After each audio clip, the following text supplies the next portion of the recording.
Puji Tuhan, silakan duduk Bapak Ibu. Shalom, selamat pagi semuanya. Ya, puji Tuhan. Kita sudah di minggu kedua bulan Maret.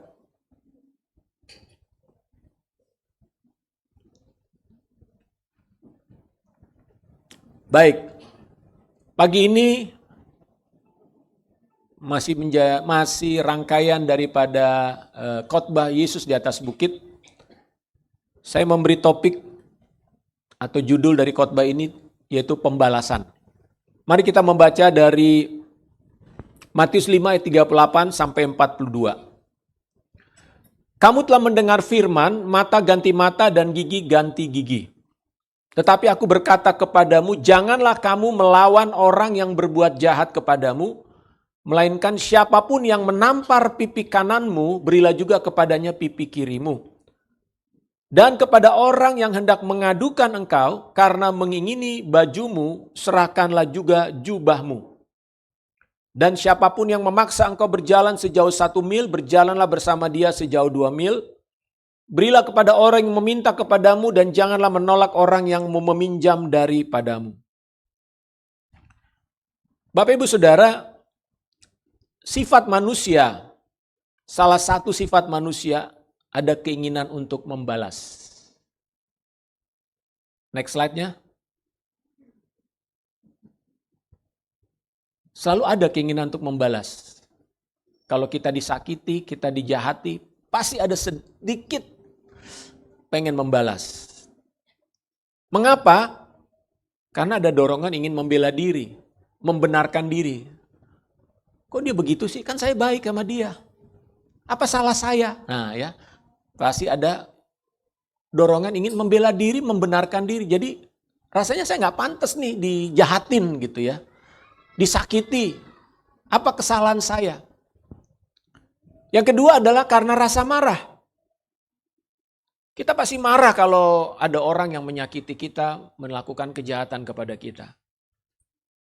Ya.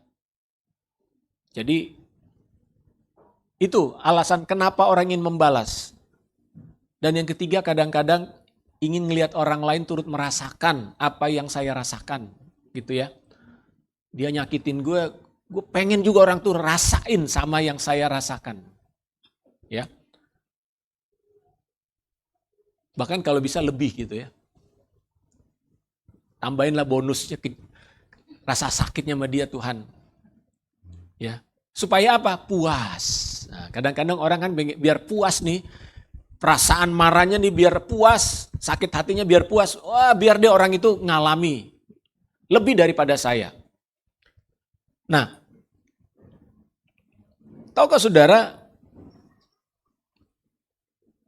dalam dunia kejahatan itu adalah dunia yang saling membalas.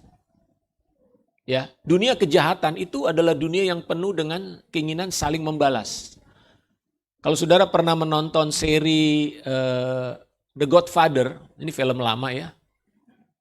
Itu cerita tentang keluarga-keluarga mafia Itali yang ada di Amerika. Kita tahu bahwa di Italia itu ada satu daerah namanya Sisilia. Itu adalah terkenal sebagai basisnya keluarga mafia. Nah, mereka bermigrasi ke Amerika, khususnya di kota Chicago waktu itu. Nah, di sana tuh memang mereka membuat geng-geng atau mafia-mafia. Dan pada waktu itu yang mereka perdagangkan tentu saja hal-hal yang ilegal adalah miras. Ya. Jadi di dalam film ini dikisahkan bagaimana keluarga-keluarga mafia ini mereka saling membalas kejahatan. Jadi kalau keluarga A melakukan kejahatan kepada keluarga B dengan membunuh kah atau dengan mengambil alih operasi penjualan miras mereka, nah ini pasti membalas saudara. Kalau mereka anggap kekuatannya kurang, mereka akan minta bantuan dari keluarga yang lain. Nah ini nggak pernah habis saudara ya. Jadi dalam dunia kejahatan yang namanya saling membalas itu adalah hal yang sering dilakukan. Sampai kapan? Ya mungkin bisa sampai punah kedua-duanya begitu ya. Selama keluarga atau orang yang mendapatkan kejahatan itu lebih kuat, ya dia bisa bertahan.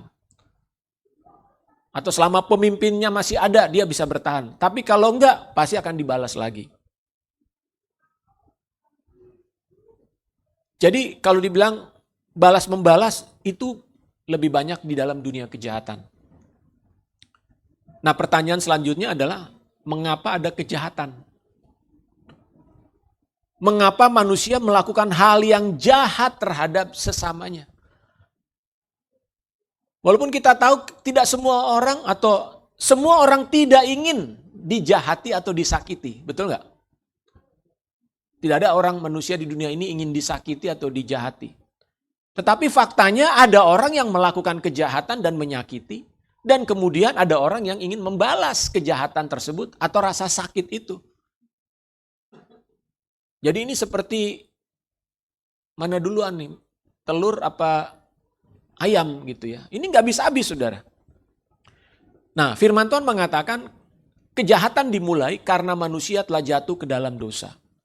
Dalam Roma 3:23 di sana dikatakan karena semua orang telah berbuat dosa dan telah kehilangan kemuliaan Tuhan. Jadi dosa adalah sumber daripada segala macam jenis kejahatan. Kalau saudara mengingat kisah kejahatan pertama di dunia ini adalah apa? Pembunuhan yang dilakukan oleh Kain terhadap adik kandungnya sendiri loh.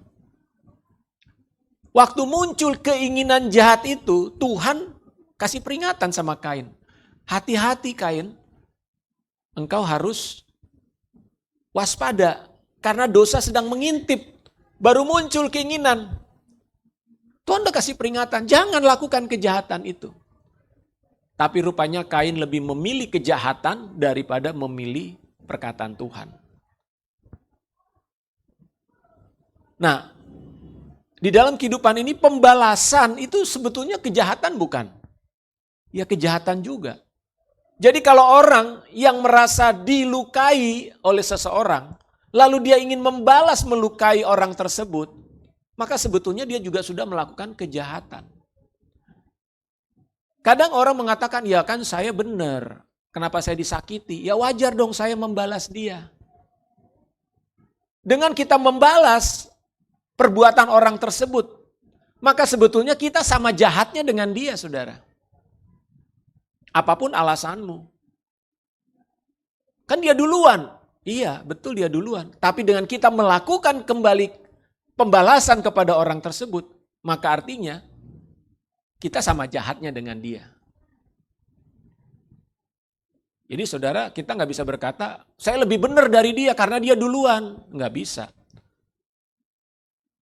Tindakan pembalasan sebetulnya adalah melakukan kejahatan kepada orang yang membuat jahat kepada kita. Jadi ketika saya disakiti lalu saya ingin menyakiti lagi orang itu. Ya, apa bedanya saya dengan dia? Sama aja. Dalam perjanjian lama, ayat yang kita baca tadi adalah kutipan Tuhan Yesus ya. Seolah-olah dalam perjanjian lama Tuhan tuh sepertinya mengizinkan seseorang untuk melakukan kejahatan. Dikatakan dalam Keluaran 21 ayat 24 sampai 25, mata ganti mata, gigi ganti gigi, tangan ganti tangan, kaki ganti kaki, lecur ganti lecur, luka ganti luka, bengkak ganti bengkak. Nah, kayaknya adil nggak? Adil dong, mata ganti mata. Tapi kan saudara nggak pernah tahu juga, matanya dia sakit, seberapa sakit sih dengan saudara membalas? Kan bicara tentang rasa sakit, oke, satu buta ya gue buta, dia juga gue butain nih, gitu ya. Nah ayat ini seolah-olah Tuhan seperti mengizinkan pembalasan. Boleh tuh balas, orang mata ganti mata kok, kaki ganti kaki ya. Hajar ganti hajar gitu ya. Nah pertanyaannya apakah memang Tuhan ingin umatnya melakukan pembalasan seperti ini? Sehingga hari ini pun banyak orang Kristen yang mungkin dalam hatinya saya ingin melakukan pembalasan. Kalau Tuhan menyuruh kita melakukan tindakan pembalasan, berarti kita sedang diajarkan Tuhan juga untuk berbuat kejahatan kepada orang lain. Tapi mengapa Tuhan sepertinya dalam tanda kutip mengizinkan pembalasan? Saya coba merenungkan hal ini, ada beberapa hal yang muncul di hati saya. Lanjut. Yang pertama, tujuannya adalah agar semua orang percaya atau umat Tuhan jangan bersikap sembarangan terhadap sesamanya. Tuhan sebetulnya ingin memberikan satu peringatan kepada saudara dan saya, kepada umat Tuhan, khususnya bangsa Israel pada waktu itu. Jangan kau melakukan sembarangan tindakan kepada orang lain. Jangan engkau sembarangan dengan mudah melukai orang lain, menyakiti orang lain. Kenapa? Karena setiap tindakanmu itu ada konsekuensinya. Kalau engkau melakukan hal yang jahat kepada saudaramu, ingat, engkau juga bisa mengalami hal yang sama. Ada konsekuensi. Nah, orang seringkali tidak memikirkan sebuah konsekuensi dari tindakan, saudara. Kebanyakan orang hanya melakukan sebuah tindakan berdasarkan emosi. Wah, kesel, marah, hajar bleh gitu ya. Tapi dia lupa ketika dia menghajar orang, dia pun bisa dihajar orang. Jadi kalau kita menyakiti orang, jangan sampai orang juga bisa menyakiti kita. Ingat, orang lain juga bisa menyakiti kita, saudara. Nah, jadi Tuhan izinkan seolah-olah pembalasan, tujuannya adalah agar orang, umat Tuhan, jangan pernah memulai sebuah kejahatan. Jangan pernah memulai tindakan untuk menyakiti sesamanya. Kenapa? Karena engkau pun bisa mengalaminya. Engkau pun bisa dibalas kalau kau melakukan hal itu. Jadi bukan berarti Tuhan mau umatnya itu hidup dalam kejahatan lalu terima pembalasan demi pembalasan. Justru Tuhan ingin mencegah, ya. Tuhan ingin mencegah umatnya untuk menyakiti dan melakukan kejahatan terhadap sesamanya. Makanya dikasih firman ini. Dikasih perintah ini supaya setiap orang itu waspada. Amin. Supaya kita itu aware, sadar. Jangan sampai kita memulai sesuatu yang akan berdampak kepada kita. Kadang kita tidak menyadari dalam keseharian, ya. Ada hal-hal yang kita lakukan kepada orang lain dalam keadaan emosi. Nah, ini kan dalam keadaan emosi, ya. Saya sering kasih contoh bagaimana kita di jalan. Sering emosi mau berantem kan sama orang, ya. Nah, ketika saudara mau berantem sama orang atau saudara mukul orang itu, kira-kira apa yang terjadi? Saudara akan dipukul juga. Jadi daripada kita pukul memukul, lebih baik kita menahan diri. Lebih baik kita menguasai diri. Lebih baik kita menguasai emosi kita, saudara. Kalau tidak, kita akan terlibat dalam masalah yang berkepanjangan.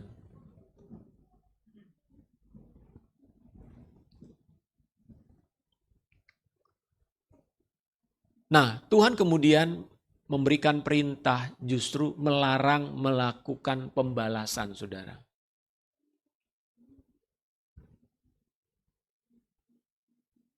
Di dalam Roma 12 ayat 17. Janganlah membalas kejahatan dengan kejahatan, lakukanlah apa yang baik bagi semua orang. Jadi Tuhan melarang, bukan mengizinkan atau apalagi memerintahkan balaslah kejahatan dengan kejahatan. Tidak. Tuhan justru melarang.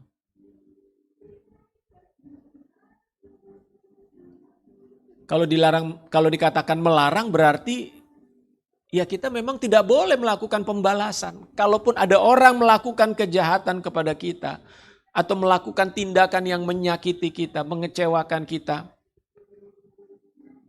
jangan pernah kita berpikir untuk melakukan pembalasan.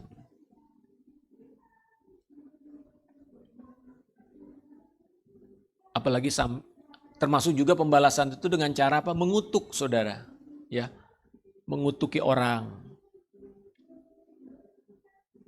Mengapa saudara? Karena satu, pembalasan itu adalah haknya Tuhan. Ya. Lanjut. Dalam Roma 12 ayat 19 sampai 20, firman Tuhan mengatakan begini, saudara-saudaraku yang kekasih, janganlah kamu sendiri menuntut pembalasan, tetapi berilah tempat kepada murka Tuhan. Sebab ada tertulis pembalasan itu adalah hakku. Akulah yang akan menuntut pembalasan, firman Tuhan.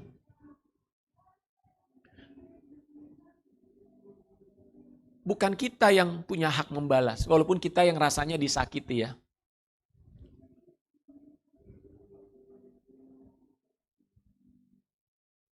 Pembalasan adalah haknya Tuhan. Memang kita sebagai manusia rasanya pengennya tangan kita sendiri nih yang melakukan pembalasan gitu ya.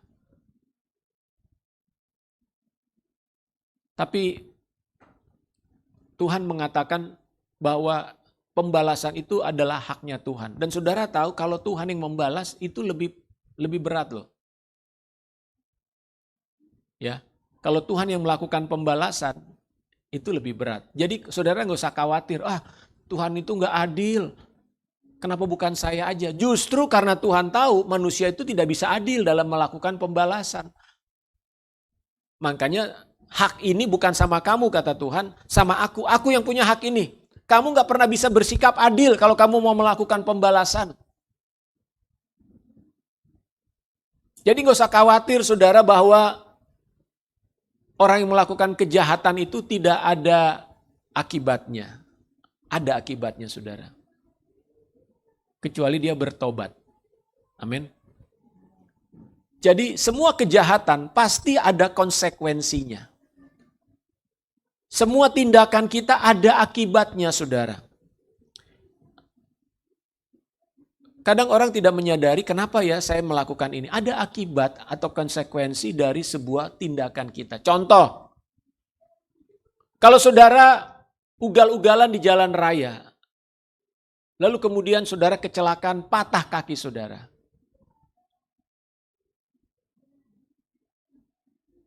Apakah saudara bisa berkata gini, Tuhan, kenapa engkau tidak menjagaku Tuhan? Kenapa engkau tidak melindungi aku dari kecelakaan ini Tuhan? Kenapa engkau tidak kirim 10 malaikat untuk melindungi aku dari kecelakaan ini? Saudara, kita nggak bisa berkata seperti itu. Karena kecelakaan itu adalah konsekuensi dari tindakan kebodohan kita. Bukan karena Tuhan tidak menjaga saudara, tapi itu adalah konsekuensi. Kadang-kadang suka begini juga saudara ya. Ada orang ditangkap melakukan kejahatan. Mungkin jadi pengedar narkoba, korupsi, ditangkap. Lalu panggil hamba Tuhan. Tolong berdoa untuk suami saya atau anak saya yang tertangkap. Doanya apa? Minta dibebaskan. Supaya hakim membebaskan dia dari kejahatannya. Bapak Ibu Saudara, kalau ada orang melakukan kejahatan dia ditangkap, dihukum, itu adalah konsekuensi dari perbuatannya, saudara. Artinya, yang harus dilakukan oleh orang ini bukan minta dibebaskan, tapi dia harus bertobat. Amin. Kadang kita terlalu gampang meminta Tuhan bebaskan saya dari masalah saya hari ini. Bebaskan saya dari penjara atau hukuman yang saya terima, ditangkap polisi. Malam-malam telepon pendeta, Pak tolong anak saya di penjara, Pak tolong anak saya ditangkap, tolong datang ke Polres sama sana gitu. Ya kita datang. Untuk apa? Untuk menyadarkan dia, kamu harus bertobat.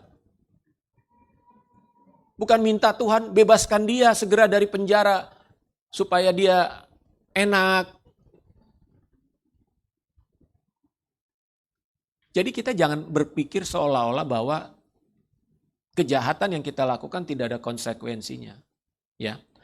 Maksudnya konsekuensi di sini adalah untuk menolong seseorang memperbaiki sikap hatinya. Ya. Percayalah kadang-kadang, bukan kadang-kadang, hukuman fisik itu sangat diperlukan oleh seseorang untuk mengkoreksi sikap hati, saudara. Makanya kenapa Alkitab juga mengatakan kalau anakmu bandel kadang-kadang perlu dihajar secara fisik. Tujuan orang tua bukan untuk membunuh si anak gitu ya. Oh biar mati nih anak saya. Enggak. Tapi agar merubah sikap hati. Sebetulnya konsekuensi semacam itu udah tindakan yang paling berat sebetulnya. Kenapa? Karena kalau orang hatinya nggak mau berubah, kan kejahatan yang dilakukan itu kadang bukan sekali dua kali ya. Orang sampai ketangkep polisi itu sebetulnya tindakan yang seringkali sudah berulang. Nah, kalau berulang berarti Tuhan tuh udah pernah bicara belum sama orang sebelum melakukan kejahatan? Atau sebelum melakukan kesalahan? Pasti Tuhan bicara, saudara. Jangan bilang Tuhan gak tegur loh. Jangan bilang Tuhan gak bicara di hati kita tentang sesuatu yang kita lakukan. Nah, jadi dalam hal ini kita yang mengeraskan hati kata firman Tuhan. Nah, jadi bicara tentang pembalasan. Kalau saudara sampai mengalami sesuatu yang menyakitkan dalam hidupmu, bisa jadi saudara ketipu, ya. Saudara dibohongi, saudara dikhianati, atau saudara mengalami apapun yang pokoknya tidak menyenangkan. Karena sebuah tindakan dari orang lain, firman Tuhan mengatakan jangan kamu membalas kejahatan. Karena itu adalah hak Tuhan. Amin. Nah itu yang pertama. Yang kedua, mengapa kita tidak boleh membalas kejahatan? Karena Tuhan telah menanggung atau memikul semua kejahatan manusia di dalam tubuh Yesus. Di dalam Yesaya 53 ayat 4 dan 5 di sana dikatakan, tetapi sesungguhnya penyakit kita lah yang ditanggungnya dan kesengsaraan kita yang dipikulnya. Padahal kita mengira dia kena tulah, dipukul dan ditindas Tuhan. Tetapi dia tertikam oleh karena pemberontakan kita, dia diremukkan oleh karena kejahatan kita. Ganjaran yang mendatangkan keselamatan bagi kita ditimpakan kepadanya dan oleh bilur-bilurnya kita menjadi sembuh. Bapak Ibu Saudara, ketika kita mengalami sebuah kejahatan atau kita disakiti oleh orang lain, selalu kita berpikir bagaimana bisa membalas. Tapi firman Tuhan di sini mengatakan Yesus mengalami sebuah penderitaan, ya. Penderitaannya fisik loh. Satu, penderitaan fisik. Tapi dalam ayat 3, coba ditampilkan ayatnya. Tadi saya tidak tulis di sini. Yesaya 53 ayat 3.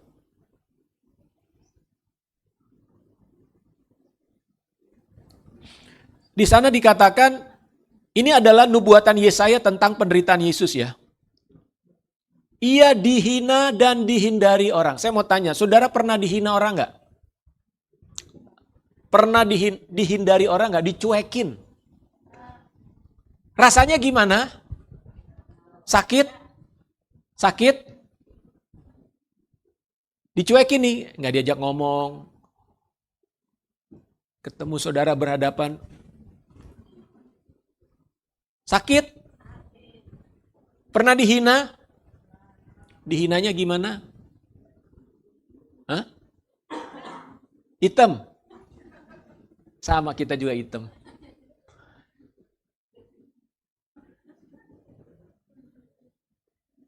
Oke.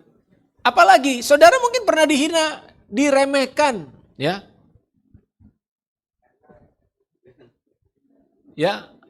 Sebutin aja coba, kata-kata apa yang saudara pernah rasanya kok dihina banget nih gue nih. Direndahkan, diremehkan, dianggap, lu bisa apa sih? Dikecilkan. Ya, body shaming sekarang katanya, ya, dipermalukan secara fisik. Jerawat batu. Ya, apalagi segala macem gitu ya. Saya dulu waktu SD suka dihina kan dengan ngata-ngatain orang tua, betul nggak? Yang hina ini malah guru lagi, saudara. Ya. Papa saya itu lebih pendek dari saya. Jadi suka dikatainnya saya gitu, pendek. Menghina saya, mengatasnamakan orang tua, menghina orang tua saya gitu loh. Marah nggak? Ya pasti marah, saudara. Kita semua pernah dihina dalam hidup ini. Tapi lihatlah apa yang dikatakan oleh firman Tuhan. Yesus dihina dan dihindari orang. Dicuekin. Orang gak nganggap lagi Yesus. Padahal Yesus sebelumnya dipuja-puja kan. Mengadakan mujizat. Wah, Yesus dipuja-puja. Orang, dengerin. Ikut Yesus kemana-mana. Pengikutnya ribuan, saudara. Tapi ketika Yesus mau disalibkan, ia dihina dan dihindari. Murid-muridnya aja pada kabur. Mungkin pada waktu itu Yesus bertanya, mana nih orang-orang yang pernah makan 5.000, yang 5.000 orang yang pernah saya kasih makan gratis? Pada kemana mereka? Mana orang-orang yang pernah menerima mujizat dari saya? Kok kalau waktu saya disalib pada kabur? Murid-murid saya yang katanya setia sama saya mana? Yesus ngalami itu. Saya tidak tahu saudara pernah mengalami itu gak? Dihina, dihindari orang, dicuekin, ditinggalin, dikata-katain. Yesus diludahi loh. Alkitab menulis, prajurit-prajurit meludahi. Diludahi. Pernah saudara diludahi orang? Itu secara mental, Yesus betul-betul mengalami serangan secara mental. Dihina itu mental. Tapi juga secara fisik. Yesus dipukul, dihajar. Bukan cuma babak belur, mati saudara. Luka sepanjang tubuhnya dari ujung kepala. Pertanyaannya, mengapa Yesus melakukan itu? Inilah yang Alkitab katakan, tetapi sesungguhnya dia dipukul, dihina, menderita semua itu karena ayat 5 mengatakan pemberontakan kita karena kejahatan kita. Jadi ketika saya melakukan kejahatan kepada seseorang, orang kan pengennya saya dihukum dong, betul nggak? Coba. Kalau pernah membaca kisah-kisah kriminal di mana ada satu keluarga dibantai ya oleh satu orang saudaranya itu sendiri gitu ya, dibantai nih. Pasti dalam pikiran kita, aduh nih orang harusnya dibantai juga nih. Tapi saya mau katakan saudara, kejahatan orang ini, pembantaian yang dilakukan orang ini terhadap keluarga ini, kalau dia bertobat dan dia sungguh-sungguh percaya kepada Kristus, sesungguhnya hukuman yang harusnya dia tanggung itu diambil oleh Yesus. Kan si pembunuh ini harusnya dibunuh juga dong. Tapi Tuhan mengatakan aku aja yang dibunuh. enggak usah kamu, aku aja yang dibunuh. Dengan kata lain, semua dosa daripada si pembantai ini, si pembunuh ini, dialami oleh Yesus sendiri. Kejahatan yang harusnya hukuman yang harusnya dijatuhkan kepada si pembunuh ini, Yesus bilang, biar aku saja yang menanggungnya. Termasuk juga hinaan itu. Jadi ketika saudara dihina oleh seseorang, ingat, enggak usah saudara balas menghina dia. Kenapa? Karena pembalasan terhadap orang itu sudah diambil oleh Yesus. Nah demikian juga kalau saya ini melakukan kejahatan atau saya menghina orang, harusnya saya juga yang dihukum kan karena kejahatan saya itu. Tapi Yesus bilang enggak, aku yang mengambil hukuman itu. Jadi siapapun saudara yang pernah dihina orang, disakiti orang, saudara nggak perlu balas orang itu. Pertama, karena pembalasan itu adalah haknya Tuhan. Dan yang kedua adalah Tuhan sendiri yang sudah menerima hukuman atas kejahatan dia. Jadi Tuhan sendiri tidak mau membalas kejahatan manusia ini dengan melakukan kejahatan kepada orang itu, enggak. Ingat bahwa kematian Yesus itu berlaku untuk semua orang, betul? Semua orang. Yesus tidak memandang manusia berdasarkan kelompok, suku, bahkan agama. Kematian Yesus berlaku untuk semua orang. Hanya memang manfaat dari kematian Yesus hanya bisa dialami oleh orang yang percaya kepadanya. Jadi manfaatnya hanya bisa dialami atau bisa dirasakan jika orang percaya kepada kematian Kristus. Jadi Bapak Ibu Saudara, apa yang bisa kita katakan di dalam firman Tuhan pada hari ini adalah ketika saudara disakiti oleh siapapun, ingatlah bahwa Tuhan Yesus sudah mati bagi saya dan bagi orang yang melakukan kejahatan itu juga. Jadi kita nggak perlu membalas kejahatan orang itu. Justru kenapa Tuhan mengatakan berdoalah untuk orang yang menyakitimu. Supaya apa? Supaya dia bertobat. Supaya dia menerima pengampunan dari Tuhan. Supaya dia mengalami belas kasihan Tuhan. Karena apa? Karena kalau dia tidak bertobat, betapa berat pembalasan yang Tuhan akan lakukan kepada orang itu di dalam kekekalan. Hukumannya itu hukuman kekal, saudara. Dibandingkan kita menghukum orang itu hanya dengan caci maki, balas caci maki dan sebagainya. Itu mah gak sebanding dengan hukuman kekal yang akan diterima oleh orang yang menolak Yesus. Itu hukuman kekal. Jadi biarlah hati kita dipenuhi dengan damai sejahtera Kristus selalu. Amin. Ya. Memang kita tidak bisa melarang orang atau mencegah orang melakukan kejahatan. Artinya gini saudara, kita mungkin bisa menghindar. Makanya selalu ada oleh Bang Napi kan dikatakan waspada, waspada gitu ya. Ini bukan hanya untuk kejahatan di kriminal ya, tetapi kita juga waspada terhadap kalau ada orang entah secara dia sengaja atau tidak sengaja, dia bisa menyakiti kita.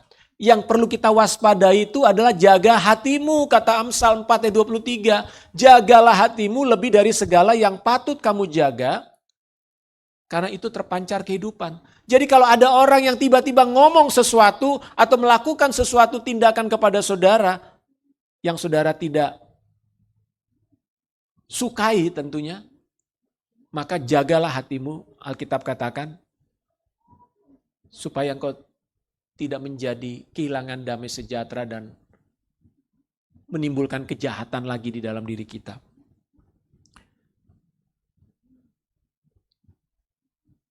Bagian terakhir,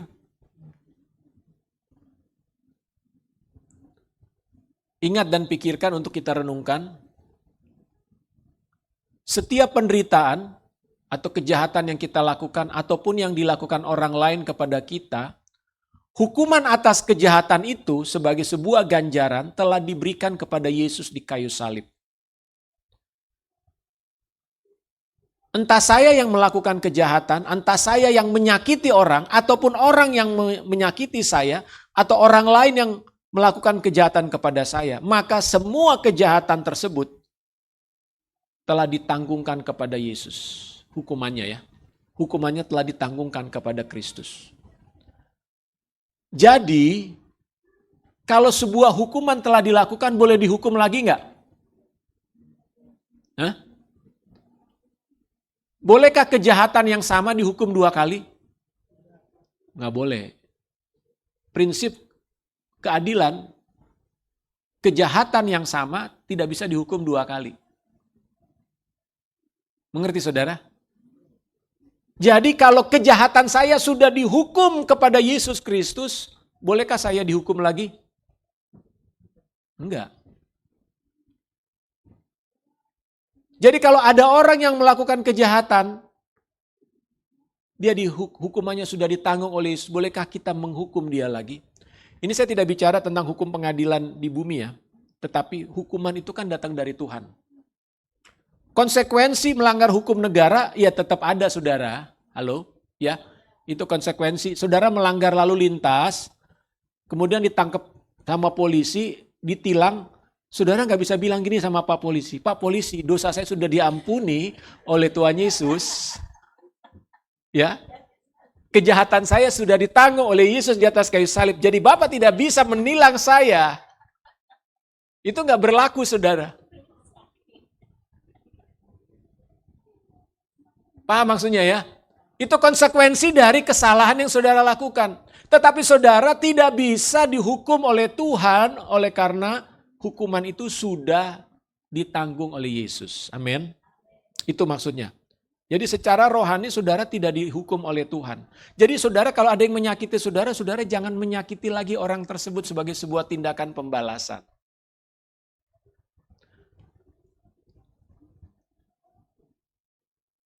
Dan firman Tuhan mengatakan, ampunilah orang yang bersalah kepada kami. Kan doa Bapa kami yang mengajarkan itu ya. Tuhan meminta kita untuk mengampuni orang yang bersalah kepada kita, bahkan memberkati.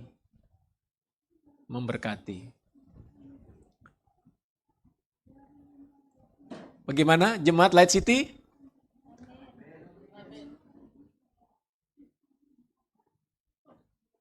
Siap menjadi garam dan terang di tengah-tengah dunia ini? Salah satu hal ini. Jangan membalas. Jangan membalas.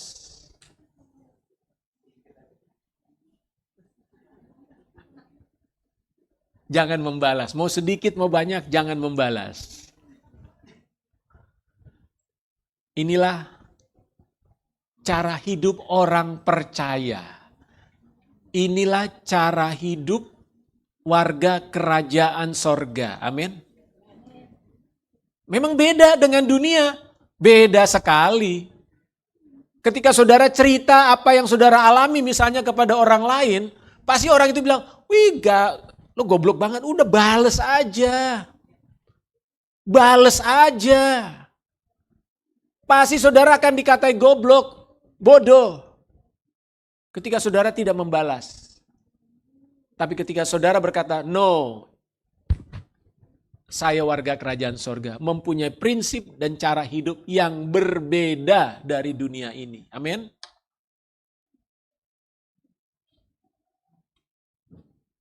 Masih mau jadi warga kerajaan sorga?